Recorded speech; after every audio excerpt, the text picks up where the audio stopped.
Eh bien bonjour à tous, donc bienvenue sur ce nouveau tuto cinéma 4D que j'ai appelé tuto astuce, hein. Est-ce vraiment des astuces? Ça c'est autre chose. Bon, moi je l'ai appelé comme ça. Donc déjà dans un premier temps on va ouvrir donc cinéma 4D. Je vais faire quelques petits trucs qui j'espère vous serviront. Donc déjà dans un premier temps on va parler un peu des paramètres de rendu. Donc je vais pas faire toute une explication sur les paramètres de rendu, puisqu'il y a une chaîne qui s'appelle Roncha à laquelle je suis abonné, qui donne des explications très très bien, qui a fait un tuto sur les paramètres de rendu. Donc voilà, je vous mettrai le lien dans la description. Et je vous conseille d'aller y jeter un œil. C'est très bien expliqué et franchement, vous allez sentir la différence. Donc, pour vous expliquer un petit peu, c'est que moi, j'ai commencé sur Cinema 4D, bah, j'ai fait un peu comme tout le monde. C'est-à-dire que j'ai fait mes images, j'ai trifouillé un petit peu, j'ai fait mes images, jusque-là tout allait bien, jusqu'au moment où j'ai commencé à mettre des effets lumière avec Cinema 4D. Donc voilà, j'ai créé mes effets lumière, et puis moi je suis quelqu'un qui aime bien comprendre, donc j'ai créé mon... Là j'ai juste fait trois petites lumières pour vous faire voir, voilà les voici. Donc voilà, j'ai créé mes effets lumière, donc lorsque je faisais mes effets lumière au pré-rendu, ça se passait bien, il n'y avait pas de souci. Par contre, au rendu, le blanc, je m'apercevais que ça allait encore. Par contre, dès que j'attaquais les couleurs, style le jaune, vous voyez, il y avait des halos à l'intérieur du faisceau de lumière. Style bleu, bah voilà. Et ça faisait pas super super. Alors, je me suis posé la question. J'ai cherché, je me suis dit c'est pas normal quand même que je fasse des effets lumière et un défaut pareil sur le faisceau que je n'ai pas à l'aperçu. Et puis j'ai cherché, effectivement, lorsqu'on regarde les paramètres de rendu, ben, on s'aperçoit que tout le monde, sur les tutos et tout, vous disent d'aller en HDTV 720, 29, 97, je ne sais plus quoi. Or c'est faux. Voilà, tout simplement, c'est faux, parce que bah, en France, on n'a pas les mêmes normes qu'aux États-Unis ou autres, et je vous en dis pas plus, vous verrez la description sur la chaîne, le lien que je vous mettrai, et vous allez voir que, et ben voilà, le nombre d'images n'est pas le même. Suite à ça, donc j'ai suivi un petit peu ce tuto avec attention, et j'ai fait les tests. Donc on a vu le premier effet lumineux, et voici donc le deuxième effet, ce que ça donne avec les réglages avec lesquels je travaille actuellement. Voilà, donc là, il y a même l'animation, vous voyez, qui se lance. On s'aperçoit tout simplement que, on va mettre en pause, voilà, on va revenir au début, on va mettre en pause. On s'est aperçu que, eh ben, il n'y a plus d'halo lumineux. Voilà, c'est net, c'est clair, c'est propre. Voilà, l'effet très très bien, même avec l'animation. Voilà, vous voyez, l'effet très très bien. Il n'y a pas de souci. Si je reviens sur le, pardon, sur le deuxième, sur le premier, excusez-moi, et que je lance mon animation, voilà, vous voyez, on voit voilà, c'est pas beau, vous voyez, on voit des halos. Alors l'autre truc aussi, euh, moi je tourne sur un PC, Cinema 4, je tourne sur un PC, Windows 7, hein, et donc voilà, je suis pas sous Mac, je suis pas sous, et pourtant j'utilise des paramètres de rendu en QuickTime, et voilà la différence. Donc ça, je tenais à vous le dire. Et je vous dis franchement, regardez le tuto sur les paramètres de rendu et vous verrez que vous allez gagner niveau qualité d'image pour vos intros, etc. Voilà.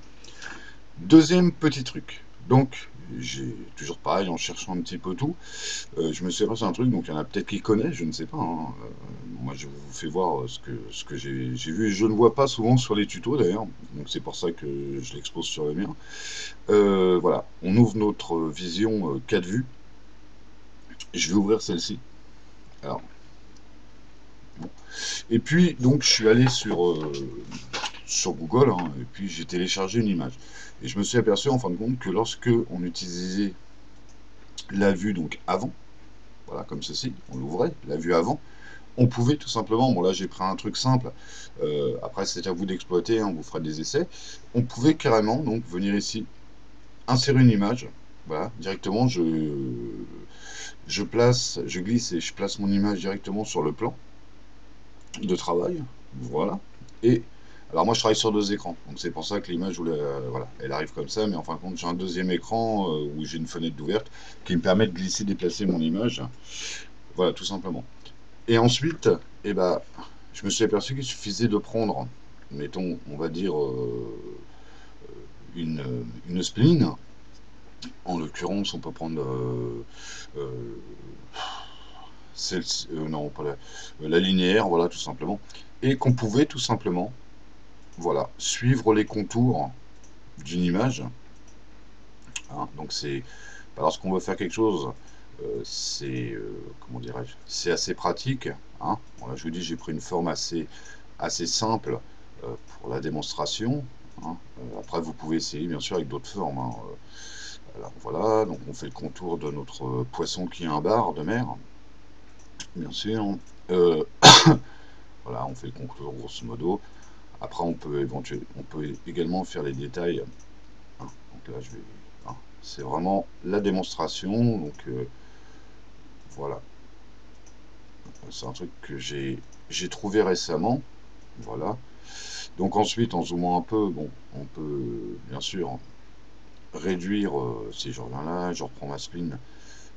Ici, on peut également redresser ces points hein, pour les régler un petit peu plus juste, puisqu'au départ, hein, on fait ça un petit peu. Voilà, par exemple, celui-ci, je le redescends un petit peu. Voilà. Et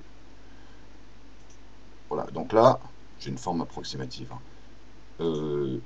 Ici, on va, on va reprendre la spline. Et ici, là, si je veux faire le contour de l'œil, vous voyez, bon, voilà,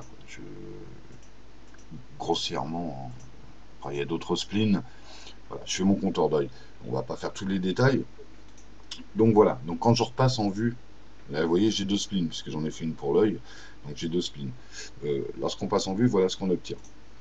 Voilà, donc ensuite, il suffit de créer, euh, alors que je dise pas de bêtises, c'est une révolution norme, je crois, de prendre les deux splines, d'après ce que j'avais fait, de les placer dans la révolution. Non, c'est pas ça, ouais, loupé.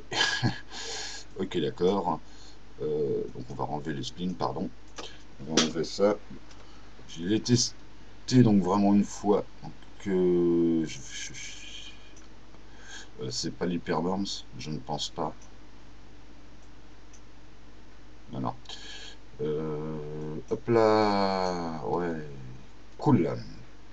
Alors, ça va, il n'y en a pas des millions. Donc c'est pas mal. Je crois que c'est l'extrusion norms tout simplement. On va prendre les deux spins qu'on va mettre dedans. Voilà. C'est là en haut. Voilà. Donc on obtient cette forme-ci. Voilà. Et on obtient la forme donc d'un poisson. Hein.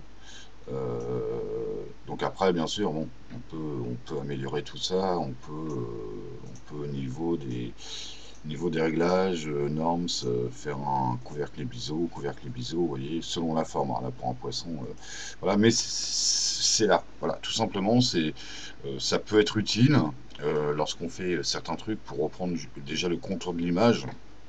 Et puis bah, se servir de la forme pour faire une image, etc. Ça, je vous laisse le soin de découvrir. Voilà, c'est un petit truc que moi j'ai trouvé, j'ai pas exploité encore vraiment à 100%, donc je vous fais voir voilà, ce que j'ai découvert. Et ensuite, bah, voilà, j'espère que ça vous servira. Faites des essais avec des images, avec des choses. C'est assez pratique pour faire par exemple une canette de Coca-Cola, pour refaire les contours de la canette. Ensuite, avec un cylindre. C'est-à-dire qu'on va tout simplement prendre, j'ai pas une image canette Coca-Cola, on met un cylindre dessus, pareil, on fait les contours avec la canette, hein, on réduit son cylindre à la largeur de la canette, et ensuite on met un extrusion norms, on glisse, euh, et boum, on obtient une canette à peu près formée. Après, il y a encore du boulot à faire en extrusion et tout pour la former, mais voilà, on a une base de départ, et après on peut travailler sur cette base. Hein. Donc voilà, je trouvais ça assez sympa, et donc voilà, voilà. Donc ça c'est la deuxième chose. Ensuite, donc là je vais vous faire voir une autre chose, parce que j'ai pas vu ça souvent sur les pareil sur les tutos. Donc vous avez sûrement peut-être déjà vu, déjà je voudrais dire merci aux abonnés qui sont à ma chaîne, c'est-à-dire 6 millions, non je déconne, ils sont 6, donc c'est déjà bien pour moi ça me plaît, donc un grand merci à eux de s'être abonnés à ma chaîne. Et ensuite donc j'ai pas mal cherché, parce que j'ai fait une intro qui s'appelle c'est une vidéo d'un spectacle qu'on a fait à Bolbec. Et en fin de compte, j'ai fait une intro à partir d'une certaine police et j'ai vu qu'il y avait, lorsque j'ai visionné, il y avait un dégradé sur la police. Et j'ai quand même cherché pas mal pour trouver comment faire un dégradé sur une police avec un seul texte. Donc, en fin de compte, c'est relativement assez simple, hein.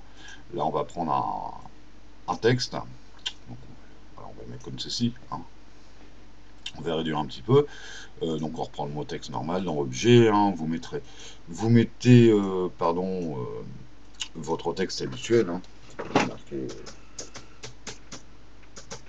démonstration, moi tout simplement, hein. Je ne vais pas chercher des trucs énormes, hein. Voilà, démonstration, hop là. On va mettre la profondeur, on va mettre 80, voilà, qu'on voit bien. Et hop là, ici, on va mettre un couvercle biseau, hein, les réglages habituels, enfin.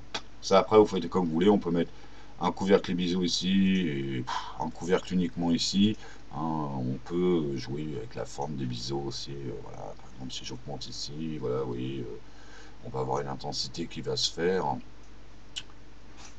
Voilà, voilà. Ok, donc voilà, on crée notre texte. On va remettre ça.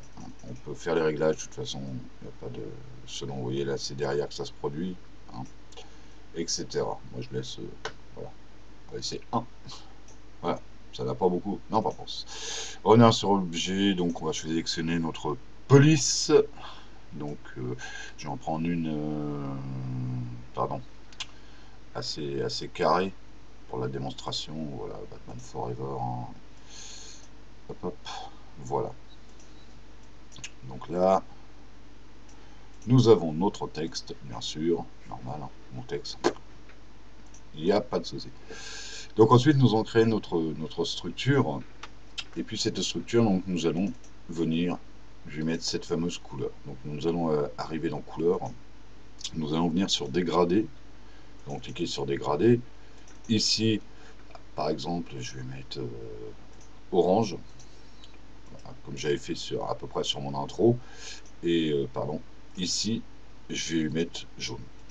Voilà, ce qui va être dégradé, orange, jaune. Donc ici, je vais changer ma vue, d'accord. Donc là, moi, je veux que ça soit, voilà, pardon, j'ai les bêtises. On va déplacer un peu ce curseur là, de toute façon, parce que l'orange, voilà, domine un petit peu. Hop. Ensuite, on va, moi, pour ce que je veux faire, voilà, je vais intervertir mes couleurs. Je veux que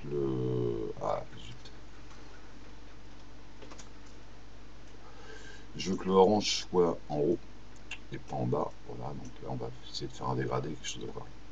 Voilà, et je me suis aperçu après, donc bien sûr, là, je fais mon dégradé, je l'applique à mon texte, et je m'aperçois que mon dégradé, en fin de compte, il est derrière. Ça fait pas ce que je veux, et c'est pas du tout ce que je recherchais. Et donc, lorsqu'on va on a mis notre couleur sur le texte, on vient cliquer ici, et en fin de compte, ici, dans type de projection, on va changer. On va mettre tout simplement planaire, qui est ici, et que là, vous voyez que tout de suite, voilà, notre dégradé apparaît. Voilà, ce qui fait exactement moi là ce que je voulais. Ensuite, au niveau du dégradé, on peut le régler donc ici. Il suffit que j'augmente un peu, voilà, le orange va descendre, voilà, vous voyez, si je veux obtenir un dégradé à peu près correct, voilà, moi c'est ce que je voulais, voilà, vous voyez. Donc là, au rendu, vous voyez, on obtient un dégradé vraiment de orange en haut, jaune en bas. Voilà, donc là on va mettre une petite lumière juste pour voilà, bien éclaircir, qu'on voit bien. Hein, là on portera une autre couleur, ça n'empêche rien. Là je vais mettre une réflexion à 50%. Et ici on va mettre rien du tout. Voilà, donc là on obtient, vous voyez, la couleur. Voilà. Hein, là il n'y a pas de fond ni rien, donc c'est un petit peu logique. Vous voyez, mais on obtient vraiment notre dégradé. Hein, si je mets une lumière un petit peu à refléter, on va dire un petit peu au-dessus. Voilà, comme ceci. On va l'écarter un peu, on va la décaler un peu ici, vous voyez qu'on éclaire bien le texte. On va la remonter encore un petit peu. Hop là, on va revenir ici, bon, voilà. et que on obtient vraiment quelque chose de très propre. Voilà, orange en haut, dégradé jaune, voilà, et fini jaune. D'accord? Donc voilà, c'est un petit truc que bah, moi j'ai quand même cherché pour trouver, parce que je comprenais pas comment le texte avait pu être fait. Et en fin de compte, vous voyez, c'est tout bête. Donc on peut faire ce réglage-là, bien sûr. On peut le régler aussi pour les sols. C'est-à-dire que là, je vais rapidement donc créer un sol. Hein, sol ou plan, hein, on s'en fiche complètement. Là, au niveau des... Hop là, je vais... Hop là, pardon. L'agrandir un petit peu. Hein. Et lorsqu'on prend donc une texture, on prend une couleur, on enlève la spécularité, on va chercher une texture. Voilà, je sais pas, mettons, je vais prendre ça, voilà, par exemple. Par exemple, on applique la texture au sol, ouais, on obtient des carrés là. Et pareil, si on change, vous voyez, sphérique, etc., il y a des réglages qui permettent de, voilà, de changer au niveau de votre sol, votre texture. Quand même, là on est en cubique, hein, dès le démarrage, qui permet, voilà, de changer, voilà. Ça c'est, vous voyez, donc ce qui donne, vous voyez, on a notre rendu un petit peu de la texture qu'on avait au départ. Voilà. Donc voilà. Bah écoutez, c'est tout pour ce pour ce tuto. Voilà, j'espère qu'il vous aidera, bah, que ça vous servira. Et puis bah, je vous dis à très prochainement pour un nouveau tuto. Avec un peu plus de temps disponible, voilà. Mais c'est pas évident, donc c'est pour ça que j'en fais pas énormément. Voilà, je vous dis à ciao et à bientôt.